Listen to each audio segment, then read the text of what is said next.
Praise lord. మన ప్రభువైన యేసుక్రీస్తు నామములో అందరికీ ఉదయకాల సమయన శుభాభివందనములు తెలియజేసుకుంటున్నాను. ఈ దినం దేవుడు మనకిచ్చినటువంటి ఒక నూతనమైన వాగ్దానము, అది 42వ కీర్తన 5వ లేఖనాన్ని మనం చదువుకుందాం. దేవుని యందు నిరీక్షణ ఉంచుము, ఆయనే నీ రక్షణకర్త.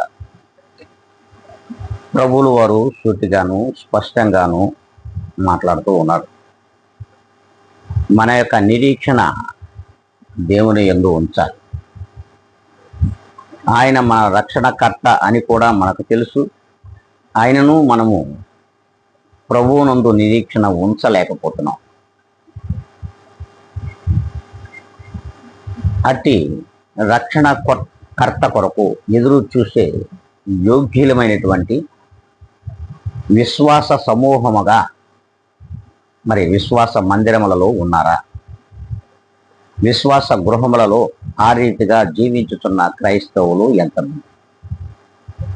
క్రీస్తు మార్గము అన్వేషించుచు, క్రీస్తు కొరకు నిరీక్షణ చేస్తూ, ఆయన రక్షణకర్త అని ఏ దినమైతే నీవు మరి ఎదురు చూస్తావో, అట్టి ప్రతి క్రైస్తవుడు కూడా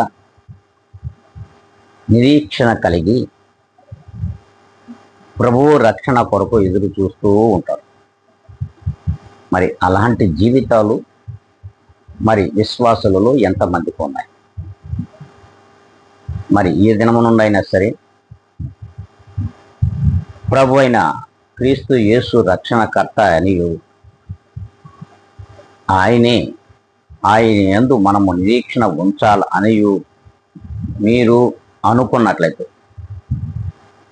ఇప్పుడే తలలో ఉంచుకొని ప్రభు యొక్క ప్రార్థనలో ఏకీభవిద్దాం.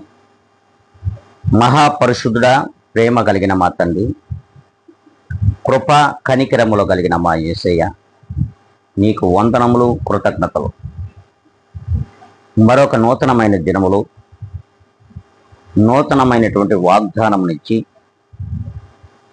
మమ్ములను సజీవుల లెక్కలో ఉంచి ఈ వాగ్దానము ప్రకారముగా మమ్ములను మీరు నడిపించమని బ్రతిమలాడుకుంటూ, ఘనత మహిమ ప్రభావములు నీకు ఆరోపించుకుంటూ, యేసు క్రీస్తు నామములో అడిగి వేడుకొని ప్రార్థిస్తున్నాను మా ప్రియ గొప్ప పరలోక తండ్రి.